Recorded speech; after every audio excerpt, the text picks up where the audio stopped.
First time we met, we hated each other. No, you didn't hate me. I hated you. The second time we met, you didn't even remember me. I did too. I remembered you. The third time we met, we became friends. We were friends for a long time. And then we weren't. And then we fell in love. First 3 times I met him, he was wearing this shirt. And this is the hat I was wearing the first time he met me. Bunch of adventures. I thought he only had one shirt. And Then I found out he had 12 of the same shirt. Wear it every day. When you find the thing you like, you stick with it. We were at the altar, we're, super nervous, and there were a lot of people, and Ernie starts to whisper to me, and you get goosebumps because your future husband's getting ready to say something, and he was mouthing the words, so I couldn't quite I don't know what you're saying, and he says the Raiders just won. This was on the altar.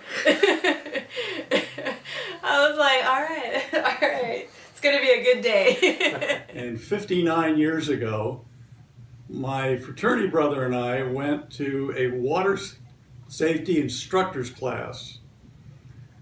And I went with a friend to the same class. And when the 2 girls walked in the door, I said to my fraternity brother, "I'll take the tall blonde."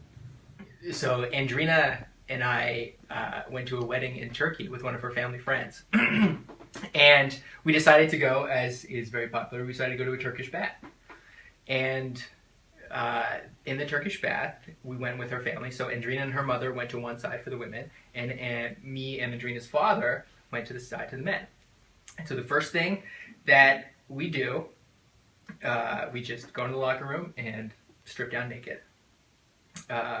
And so I saw that was the first time I saw your father naked. The first. Have there been more?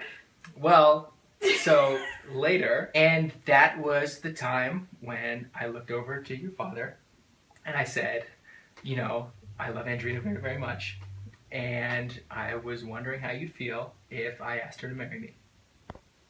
And he said yes. We met at the Alpha Phi House on Presents night. And I was standing at the end of the line because we had to stand in alphabetical order. And being a zeller, I was at the end of the line, and Dan came through and met everybody. And that was our first introduction. Yep. It was big, but it was really, really fun. Yeah, we were the first in our group of friends who got married, and so we had a group of 4 friends who who gave us a picnic basket that had 4 beers in it, and 2 of the beers had been emptied by them on the drive out. They were Fosters. Yeah, they were big beers. It was fun. We had a wedding putt out, and there's a picture of the priest, laughing his head off while Christy is chugging a beer, because that was what you did when your little sister in the fraternity got betrothed, I guess. Dating yet, and we were riding up the chairlift together at King Ridge, and Sandy and Tom were behind us. No, Sandy and Chip were behind us. Oh, maybe it was Sandy and Chip. Sandy and Chip were behind us, but they were giving us grief. They were teasing me that he was trying to make the moves on me, and you were, because you remember you were putting your arm across the back of the chairlift? And they kept saying I had a bad reputation. I was going to ruin her rep. So they were put your ski poles between you. Didn't work. So I was having to take my ski poles and put them between us. It was really embarrassing. And so I'd take them away and hold on to them for her. Okay. So you're gonna say we met in chemistry class, or no? You're gonna say we're high school sweethearts. No, you're doing it all wrong. Start from the beginning. That's high school. We are high school sweethearts. You say we had chemistry, and I say we also had chemistry class. No. We play off of each other like that. We met in chemistry class. No. We're hoping that your marriage gets off to a better start than ours did, because We missed the boat on our honeymoon. I told the clerk when we checked in that don't let anybody disturb us, no matter what. No phone calls. He got phone calls. We got phone calls. The desk said, there's some guy down here that's frantic about with a boat. Do you want to talk to him? Well, it turns out it was French's brother who was staying in his apartment. And when we didn't show up at the Lurley in time to sail, they called to see if we planned to be on board. Well, it turns out they were sailing at noon. We were planning to be there at 4. So after a lot of mix-ups, we finally got somebody to drive us to Palo Alto, where we could get a car to drive to LA to catch the boat.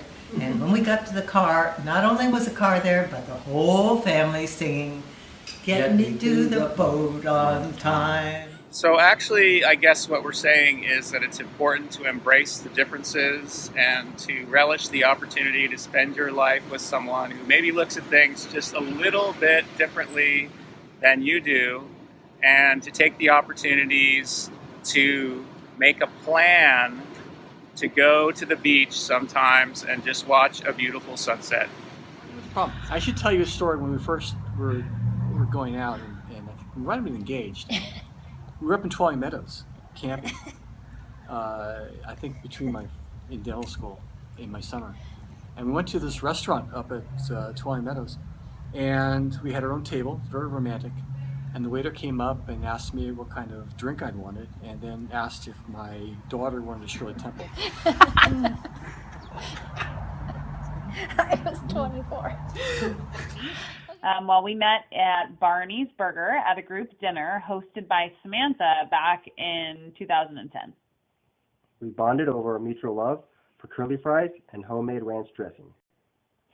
We definitely knew we were meant to be together when I sporadically brought home this old guy right here. And this is our first child. His name is Cato. Brandon loves him a lot. I was working at a summer camp in California on the coast called the Mountain Camp. And it was the summer between my senior year in high school and my freshman year in college at Berkeley. And I was a rising senior in college at Berkeley. And I was on a day off from the Lair of the Bear, Camp Gold, with a friend of mine who had a sister that worked at the mountain camp in Santa Cruz where Debbie was working. So these guys arrived, and they were probably a group of about 8 college students that arrived in this all-kids camp, and it was lunchtime.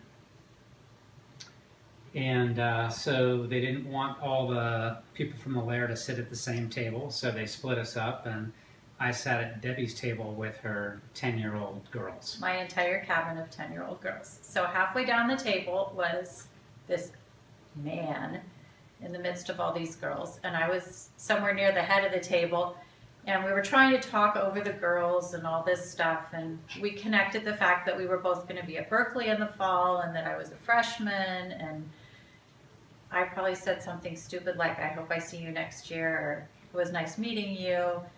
And we left the dining hall and went outside, and Bob went off with his group, and all of a sudden I had all of my 10-year-old girls jumping around me asking me if I was going to marry him. I'm like, I just met him.